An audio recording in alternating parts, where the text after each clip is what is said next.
Alright everyone, welcome to my in-depth stat and training breakdown for Blitz 2, the league. I'm going to explain how each of these attributes impacts gameplay and how I prioritize the training. Now, how this training system works is a weekly increase of your training attribute based on the equipment grade. So because this is the first level, I have no upgrades in any of my training equipment, but as I add upgrades to level 1, 2, and 3, I will get more of a training stat boost. So this will go from +3 to +4 to +5. And as a rule of thumb, other than in the very beginning, you really want to be getting like +4 on all your attributes. And for the majority of them, I'm pretty sure I am. Even at the lowest level, you'll get a +4 by prioritizing. So for example, here, as you can see, his block is pretty high. It's above 80. So by training him more with block, I'm only going to get a +2 attribute increase. So instead of that, I've given him hands because he is a center and ball recovery is an important part of the game. I'm going to wait until I increase my training equipment of block, which would give him more of a boost to a +3 or +4, which would be worth utilizing that block training with him. Otherwise, I'm going to have a greater increase in his hands with a +4 because his attribute is much lower. So let's start out with the top here. Easiest one obviously is speed. This is pretty self-explanatory. It is going to impact how fast your player can run, how quickly he can accelerate, how much turbo bar he has. I always prioritize during the campaign my main character here, franchise, and then that is going to be distributed. Since I like to focus on defense first, since I find offense to be a lot easier in this game, that I give my cornerbacks and my safeties priority for the speed. Speed is also what I will be upgrading the quickest in the training equipment area. So I'm basically going to be saving my money and trying to get to a level 3 as quickly as possible. I might throw some tackle or agility in there or resist injury beforehand at level 1, but pretty much I'm just going to save my money from the first 3 or 4 games to get all the way to level 3. Now that's going to maximize how much that stat increases my character. So right now it's only giving me a +3. As I increase that equipment, I will get more and more. So I would recommend pretty much focusing on speed to begin with, since you're going to want your entire defense and your offense to be very fast, as particularly by the time you get to Division 3. Or I'm sorry, Division 1. So yeah, that prioritization, as you can see, is going to go to my corners. They start out with pretty poor speed. You're going to want to get that up really fast. Now, agility is an interesting one because when I first played this game, I assumed that it had to do with a running back's juke or spin move ability.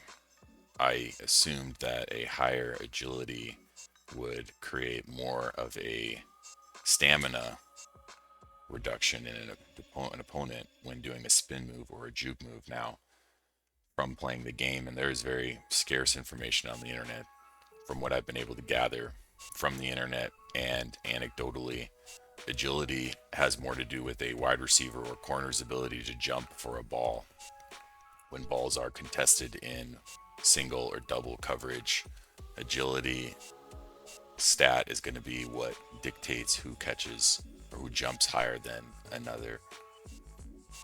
So for that, we're going to essentially mirror kind of the prioritization of speed, although it is lower on the list, but it's going to go towards our corners and our safeties, as well as any wide receiver or catching halfback that we might have. All right, next we've got strength. Now, strength is primarily a defensive attribute and is going to impact mostly the defensive line and linebackers. Strength is a person's ability to get off of a block. So the higher your strength is, the quicker you'll be able to shed blocks, and likely there's some sort of calculation that happens between two players when they meet of strength and block. Now, if you notice as well, most offensive linemen are also high in strength, although I'm unsure how that impacts their blocking ability. All right, next we have hands. Now, hands is going to impact your player's ability to catch the ball, obviously, but also in recovering fumbles, which happen quite often in the game. So that's why I have hands here on my center, but mostly that is going to be a third, probably after agility, added to my corners as well as my free safeties. And then if I was a pass heavy offense, or I had franchise as a wide receiver or as a quarterback, then I would be prioritizing hands and agility and speed more with my wide receivers. But this playthrough is going to be primarily run based, so I am not prioritizing my wide receivers. But yes, hands is an important attribute. If you've ever played this game and there are a lot of fumbles that happen, fumbles can bounce around between players, and I believe that the hands attribute dictates whether or not someone is going to pick up the fumble. So the next one we have here is a pretty straightforward attribute in the pass and kick. Now that's going to be primarily for the three positions of quarterback, kicker, and punter. Really shouldn't be punting very much, maybe a little bit in the first couple of games if your offense is having trouble. And you really shouldn't be kicking field goals very often. And you shouldn't be doing long kickoffs, as a shorter kickoff really reduces the clash buildup and puts the ball in about the same position. So this attribute really is only, although you're going to put it on your punter and your kicker, it really only applies to your quarterback. And your quarterback, I found that around 75 or 80, and this attribute is super accurate. So unless you have franchise as a wide receiver with a pass heavy offense, you're really going to want to just throw these three on the three applicable positions and leave them for the whole campaign, and those will be maxed out by the end. All right, next we've got break tackle. This is a super important one for my playthrough, and I will be adding it right after tackle and speed in my prioritization for my halfback. Break tackle is going to be your ability to also drain stamina from your opponents when you're doing either a juke or a power move. So this is super important for my playthrough because I'm going to be trying to injure as many defensive opponents as possible. So I'll be relying heavily on break tackle. Now I'm starting with it pretty high, but I will be adding more upgrades before I want to invest in that, since it's only a +3. You're really only going to want to throw this on any running quarterback or fullback, as well as your halfback. It does increase the stamina drain from agility moves, juke moves, so it does have some application on wide receivers and tight ends as well. But it's a pretty straightforward stat. All right, moving right along now to tackle. The tackle is going to be primarily a defensive attribute. We're just going to be spreading that out amongst our defense depending upon how high their tackle is, and it will be prioritized as number 2 overall because we are putting it on franchise here. His tackle starts relatively low when you put him as a halfback and inside linebacker combination. So aside from speed, we'll be upgrading tackle as quickly as possible and moving it around the defense with the last to get it, since we like to prioritize speed and agility for our secondary. Tackle will be the third thing that we give them, along with hands. As far as how tackle impacts the gameplay, it also has to do with your ability to drain offensive opponents' stamina. So very important for injuring the other opposing offensive team with having a high tackle. It will drain stamina and increase the likelihood of injuries. All right, almost there. Block. Block is going to be a offensive attribute, obviously given to our 3 offensive linemen. Now, I touched on this a little bit in the hands if you want to skip back to that, but block is already pretty high here with our center at 80, so we are going to wait to add that onto him. Secondarily, since we are a run-based offense, you can put this strategically with, depending upon the plays that you're using. So for myself, I like to use a lot of strong side tosses. Now your wide receiver 2 is actually going to be the farthest outside blocker in a toss. So if you want to have a extremely effective run game, you're going to want to throw some block on your wide receivers, possibly even your fullback, depending upon what offensive package that you use. But mostly it's just going to be thrown on your 3 offensive linemen. It will max out pretty quickly, and it is one of the lower priority attributes, as I find it doesn't really impact the gameplay all that much unless you throw it on either your tight end or your wide receiver in toss and run plays. All right, last but not least, we have resist injury.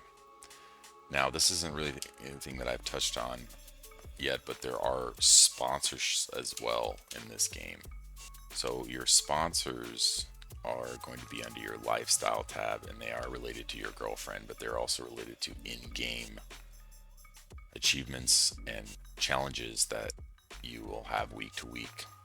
By completing these, you'll have an increase in your sponsors, which there are 4 different things that you can increase. One of them being your resist injury. Now, this one is fairly easy to get, and you will have a plus 12 in this by the end of it.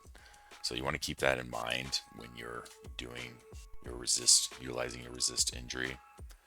Really only going to want to throw it on people who have it extremely low, like the fullback and your wide receivers in the beginning. And this is more for an overall goal, that if you want to progress your team to a 6 overall or 5 overall, close to it by the end of the campaign, you're going to want to keep everyone healthy. So that is going to be the main utilization of resist injury. So lastly, I did want to touch on juicing a little bit, since I am actually a big fan of juicing in this game. As you can see, I've got franchise juiced up here with the Solstinon, which increases the stamina loss. Now, the stamina loss will also increase the likelihood of an injury, so it's kind of a cheaper version of the Ultranol over here, which at this beginning stages in the game I'm not willing to invest in yet. Any illegal juice added to a player other than franchise could lead to a suspension, which again is not advantageous for increasing your overall stats. So you want to stick to the legal ones.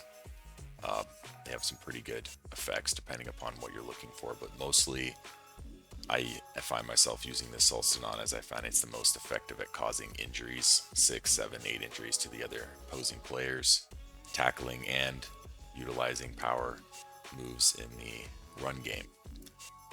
This also is very helpful for running backs. I used to use this all the time, as it can really slows down your turbo bar consumption. So during your runs, you have much more juice in the tank, and you can use more clash since your turbo doesn't drain as fast.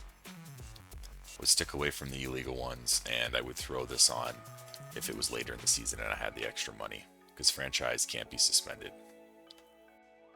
Alright, well, if you stuck around this long, I really appreciate you, and please click the link to follow my Let's Play walkthrough utilizing all of these attributes. You can follow week by week as I build my Shamrocks team to a hopefully 6 overall.